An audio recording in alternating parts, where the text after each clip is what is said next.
Terkadang cinta hadir hanya untuk dikenang, dan selamanya hanya dalam mimpi. Cinta sering tak berpihak karena manusia yang menciptakan kelas-kelas. Padahal Tuhan menciptakan perbedaan untuk saling mengenal dan menyayangi, bukan untuk saling memisahkan diri. Di hutan Meranti, pohon ke-212, angka terpahat manis sebagai simbol kita pernah menyepakati di bulan Desember. Kala itu, biarlah nomor 212 yang selamanya tetap angka mati yang tak pernah kembali. Bukanlah jabatan yang membuatku jatuh cinta untuk kesekian kali, Wir. Aku tahu di gerobakmu cintaku akan selalu ada buatmu. Gerobak ini adalah kejujuranmu menjawab pergulatan hidup. Meski roda-roda yang menopangnya sering bocor karena batu-batu runcing, juga paku yang disebarkan orang-orang yang serakah mengais harta, kau tetap berjalan membawa gerobakmu, memanjakan lidah penikmatnya di sepanjang jalan sampai ke lorong perkampungan. Tak kupedulikan semua itu. Tangan-tangan kekarmu adalah murni bukan karena kau sering berolahraga pun menjadi binaragawan. Langkah tegapmu tak ada yang mengajarimu seperti tentara-tentara militer itu. Dan senyum manismu senantiasa terurai kepada setiap orang yang menjumpaimu. Dan aku semakin terpesona. Aku berpikir, manusialah yang membuat kelas-kelas yang akhirnya kita disisihkan. Kelas-kelas di mana orang menjustifikasi pekerjaan dengan derajat dan status sosial. Semua itu pada dasarnya satu tujuan, supaya dapur tetap mengepul dan bisa bernaung dari panas dan hujan. Semua memiliki hak dan kewajiban yang sama. Berhak memiliki cinta dari pasangannya, berkewajiban menunaikan segala perintahnya, bukan menuruti kehendak manusia yang menciptakan kelas-kelas sosial, sehingga ia terpuruk dan akhirnya pasrah meninggalkan cintanya. Entahlah, Wir, aku semakin tak mengerti mengapa semua menganggap kita berbeda. Saat ini, aku benar-benar harus memilih, bukan lantaran aku mengkerdilkan keberadaanmu, pun menampik semaian cinta yang sudah ada. Namun, waktulah yang belum tepat untuk diutarakan semuanya. Malam ini, aku harus pergi meninggalkan kampung ini. Entah untuk berapa tahun lamanya. Masa depan kita masih panjang dan aku harus mengubah keadaan keluargaku. Wir, sekali lagi maafkan aku. Aku harap suatu hari nanti kita mungkin akan dipertemukan dalam keadaan yang berbeda. Entahlah, berdoa saja. Ketika takdir kita digariskan untuk bersama, aku akan kembali hanya untukmu. Sepanjang jalanan ini, bayanganmu selalu hadir di setiap hembusan angin yang memporak-porandakan pemandangan di luar jendela.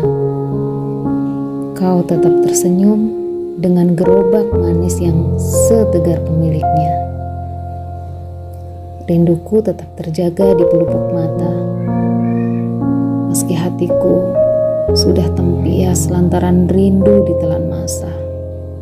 Masa yang tak pernah kembali seperti saat kita di kampung itu. Pergulatan batinku selalu ada.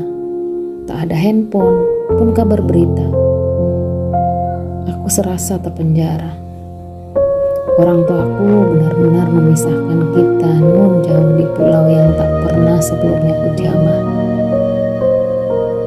Inikah yang disebut hukuman atau sebagai takdir karena cinta yang tak pernah mendapatkan wibawa? Sudahlah, biar kisah kita terjalin lewat doa. Di kampus biru ini adalah kekasihku yang kedua. Aku akan belajar mengenalnya, menikung sejenak dari pergulatanmu. Setahun, 2 tahun lamanya kabarmu kian kabur. Dan ku dengar di seberang sana kau sudah mulai belajar melupakanku.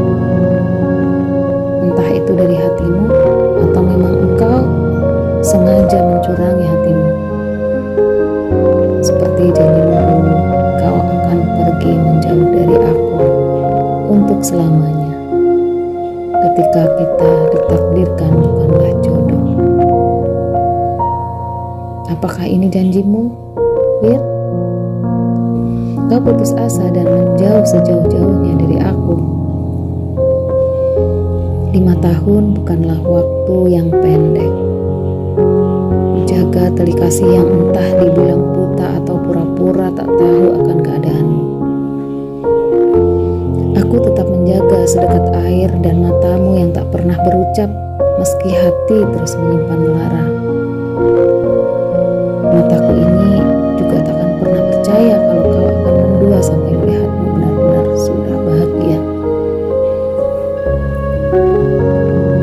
Pakaian kebesaran yang kukenakan ini kupersembahkan untuk keluargaku. Ya, ini mungkin yang menjadi kebanggaan mereka, memiliki seorang anak yang berpendidikan tinggi, yang meneror nurani manusia, yang dianggap memiliki martabat lebih tinggi. Sudahlah, aku tak pedulikan semua itu. Yang jelas, hatiku benar-benar sunyi. Seharusnya kau ada di sini menemani aku di tengah-tengah keluargaku. Di seberang terdengar gelak tawa rekan-rekanku bersama kekasih dan keluarganya. Sungguh pemandangan yang menyakitkan. Ya, mungkin kasta mereka sama, sehingga diterima di tengah-tengah kebahagiaan anaknya. Sedangkan aku, kamu, tak pernah mendapatkan posisi itu.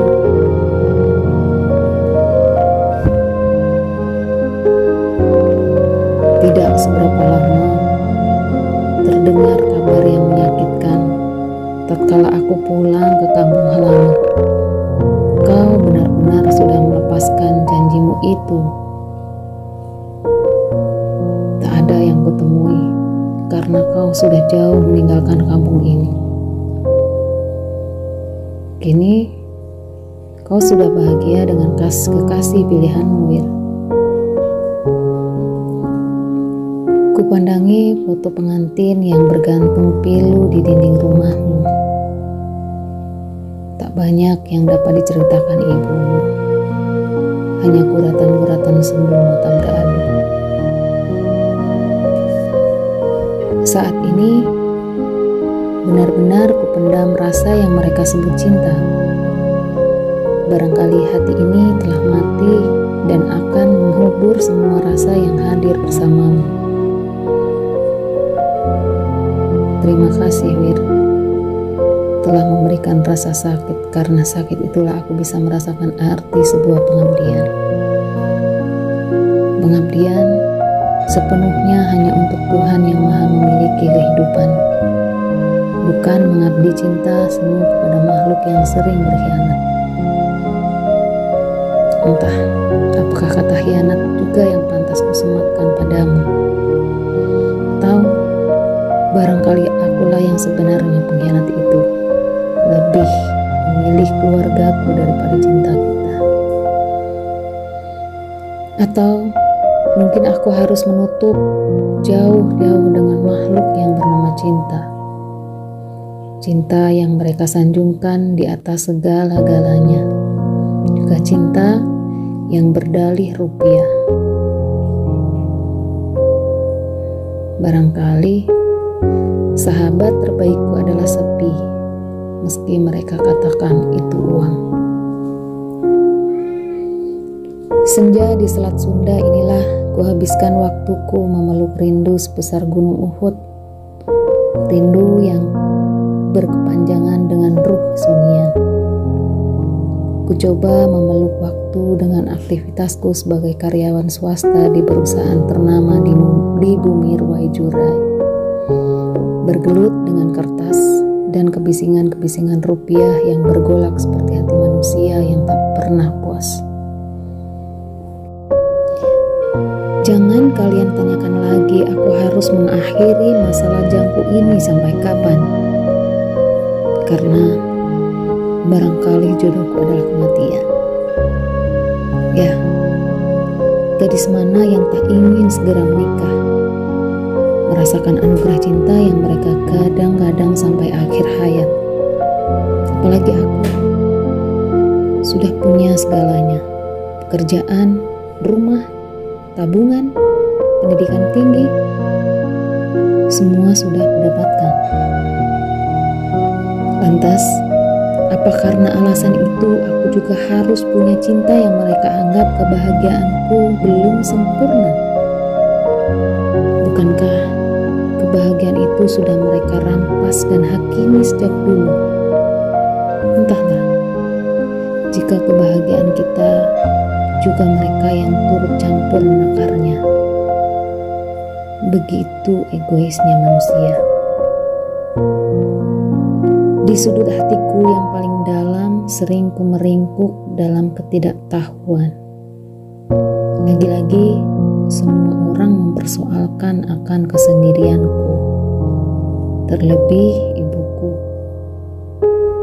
Barangkali memiliki anak gadis yang lambat menikah itu sebuah aib yang memalukan, sehingga aku selalu disudutkan. Lagi-lagi hari ini aku dipertemukan dengan waktu yang terus menerorku. Seorang pemuda dari Bogor, salah satu kolega abangku bertandang ke rumah. Abangku berbicara bab ibu dengan membujuk ibuku. Johan namanya.